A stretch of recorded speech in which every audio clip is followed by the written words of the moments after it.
Olá, comunidades! Estamos iniciando a terceira temporada do Águas Gerais. Nos próximos episódios, vamos conversar sobre alguns conceitos e dúvidas que surgem com frequência no campo. No Águas Gerais de hoje, vamos conversar sobre o rompimento de barragens. Afinal, o que isso significa? Olá, comunidades, bom dia! Como é que vocês estão? Eu sou Isabela Caiafa e hoje convidamos a Eliane Neves, que é analista de campo aqui da região 4, para falar um pouquinho para a gente o que é um rompimento de barragem. Seja bem-vinda, Eliane. Conta para a gente um pouquinho sobre isso. Obrigada pelo convite, Isabela. Primeiro, é importante saber o que é uma barragem. Barragens não são naturais, são construídas por diferentes projetos de engenharia para a contenção de substâncias armazenadas em reservatórios, principalmente água. Em hidrelétricas, as barragens utilizadas adotam um sistema de comportas que podem ser abertas ou fechadas para regular a quantidade de água para a geração de energia. Mas também são conhecidas as barragens na mineração. No Brasil, são adotadas barragens a montante e a jusante, ou seja, barragens a montante priorizam lugares mais altos e em encostas, onde degraus são construídos para conter os rejeitos, que são compostos por água e materiais dispensados pela indústria mineradora. Ô, Eliane, conta pra gente, esse tipo de barragem que é a montante, que está no alto, ele gera algum risco para a comunidade? Conta um pouquinho para a gente sobre isso e como que é a legislação. Então, Isabela, esse tipo de técnica montante ela é proibida em vários países, como o Chile, aqui na América Latina, devido ao risco em alto grau de rompimento dela atingir áreas abaixo da barragem. Como a gente disse, ela está no alto. E nas áreas abaixo pode incluir áreas com população humana. Esse exemplo é o de Brumadinho.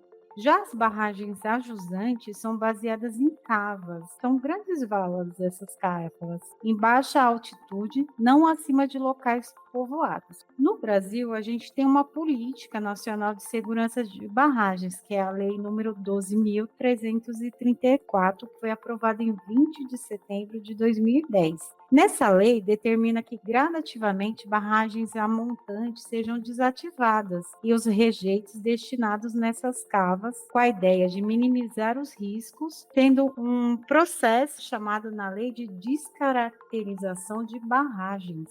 E para a deposição desses rejeitos, Isabela, nessas cavas, é necessário que ocorra a separação de materiais, como metais, borracha e madeira. É importante lembrar que essas operações de barragens, elas precisam ser fiscalizadas por órgãos ambientais competentes, solicitando relatórios e acompanhando localmente os dados que são apresentados pelas empresas. É uma responsabilidade dupla, tanto da empresa que opera, quanto do Estado que emite a liberação de operação, em processos que chamamos de licenciamento ambiental. Eliane, agora que você já falou um pouquinho sobre os tipos de barragem, conta pra gente como que o rompimento de barragem acontece. Então, Isabela, o rompimento de uma barragem acontece pela pressão que é exercida pelos materiais que estão em contenção, seja apenas água ou água com rejeitos de minérios. Essa pressão ela precisa ser monitorada 24 horas por dia para que medidas emergenciais sejam adotadas em caso de risco. Cidades com barragens precisam adotar protocolos de segurança, a exemplo do município de Nova Lima, em Minas Gerais,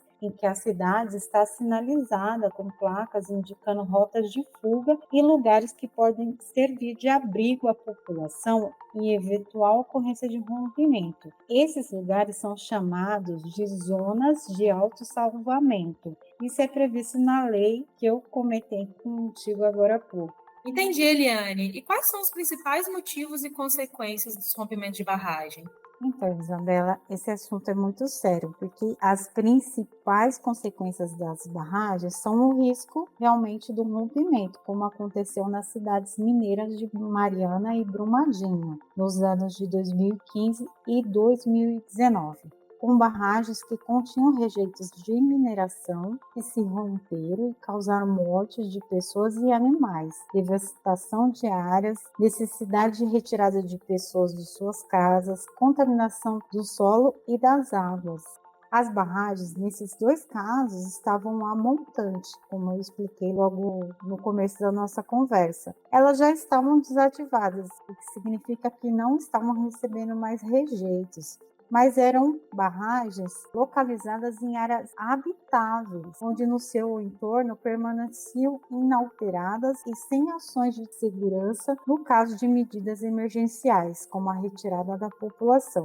Para você ter ideia, Isabela, em Brumadinho, o refeitório dos trabalhadores da Vale estava logo abaixo da barragem, ocasionando um dos piores acidentes de trabalho do Brasil. Não sei se você sabe, Isabela, mas a maioria das 272 mortes em Brumadinho foi de trabalhadores da Vale. E, como a imprensa divulgou, nas duas situações de Brumadinho e de Mariana, haviam relatórios ambientais realizados por consultorias especializadas que já apontavam os riscos do rompimento, mas estes foram ignorados pelas empresas Vale, Samarco e BHT Millington, em ambos desastres crime. E, Eliane, qual foi o tipo de condenação que essas empresas receberam? Essas empresas elas foram condenadas pelas instituições de justiça em acordos judiciais com o Estado. Mas esses acordos se arrastam ao longo do tempo e as pessoas atingidas seguem lutando por uma reparação justa e integral, tanto no campo social, econômico e ambiental. Isabela, outro ponto de atenção é a consequência ambiental que essas toneladas de rejeitos de barragens de mineração que precisam ser depositados em grandes áreas, como eu falei, as cavas, sem qualquer destinação de uso. Eliane, essas informações que você trouxe para a gente, elas são muito importantes. É muito importante que haja fiscalização para que crimes como esse eles não se repitam. Barragens a montante, elas sejam descomissionadas, que a gente não tenha outros episódios como esse, né? Com mortes, com todos esses danos que aconteceram em Mariana e Brumadinho.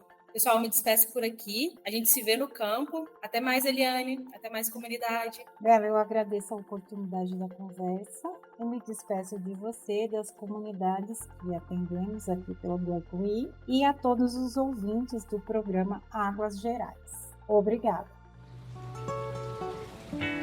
Nós vamos ficando por aqui.